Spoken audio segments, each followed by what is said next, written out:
সেনাবাহিনীর নিরাপত্তায় খুলছে ঢাকা নিউ মার্কেট, তবে এখনো পুরোদমে বেচাকেনা শুরু হয়নি। সকাল 10:30 থেকে সেনাবাহিনীর সদস্যরা টহল শুরু করে নিউ মার্কেটে, ফলে স্বস্তি ফিরতে শুরু করেছে ব্যবসায়ীদের মাঝে।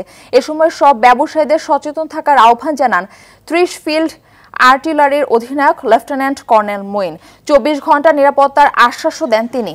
এর আগে 13 জুলাই ভারী বৃষ্টিতে পানি ঢুকে নিউ মার্কেট বন্ধ হয়। পরবর্তীতে পানি নেমে গেলেও 16 তারিখ থেকে কোটা সংস্কার আন্দোলনের কারণে বন্ধ হয়ে যায়। আন্দোলন, কারফিউ সহ বিভিন্ন কারণে চলতি মাসের 6 তারিখ পর্যন্ত বন্ধ থাকে। বুধবার থেকে সীমিত আকারে খুলতে থাকে দোকান।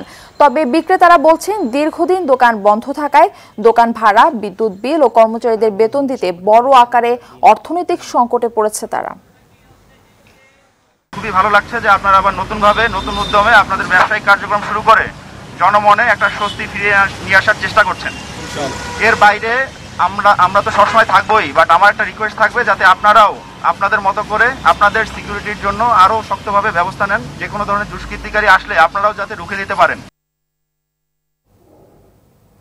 দর্শক, নিউ মার্কেটে রয়েছেন সহকর্মী শাকিলা করিম, সরাসরি তিনি আমাদের সঙ্গে যুক্ত হচ্ছেন। শাকিলা, নিউ মার্কেটে বেচাকেনা শুরু হওয়ার ব্যাপারে ব্যবসায়ীরা কি বলছেন এবং ক্রেতা সমাগম কেমন দেখছেন জানাবেন।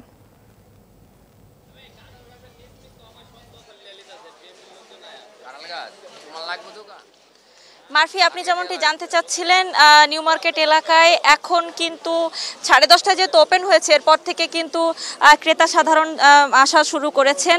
যদিও সংখ্যায় কিছুটা কম, তবে ধারণা করা হচ্ছে হয়তো বিকেল গড়াতে গড়াতে ক্রেতা সাধারণ আরও বাড়তে পারে।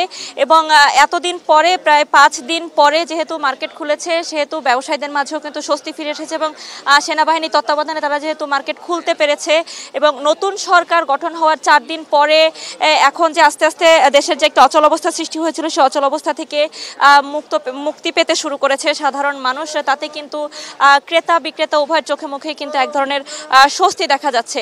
এবং এই মার্কেট খুলে তাদের ব্যবসায়ীদের যে এই কয়দিনের যে ক্ষতি ছিল, যে এই কয়দিন বন্ধ থাকায় তারা কিন্তু আর্থিকভাবে একটু ক্ষতিগ্রস্ত হয়েছেন। তবে তারা আশা করছেন যে যেহেতু দেশের অবস্থা কিছুটা সচল হয়েছে এবং এই অবস্থা থেকে পরিত্রাণ পেতে হয়তো আস্তে আস্তে বাজারও যেহেতু চাঙ্গা হয়ে যাবে, এরপর তারা কিন্তু তাদের ক্ষতি পুষিয়ে উঠতে পারবেন। আমরা এই মুহূর্তে একজন ব্যবসায়ীর সাথে একটু কথা বলবো।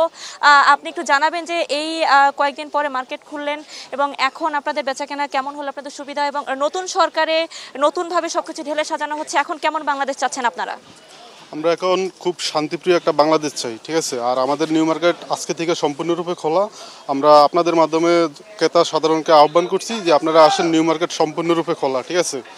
আর আমরা এতদিন অনেক ক্ষতিগ্রস্ত হয়েছি, তো আমরা চাই এখন স্বাধীনভাবে সুন্দরভাবে আমরা ব্যবসা বাণিজ্য চালিয়ে যেতে চাই।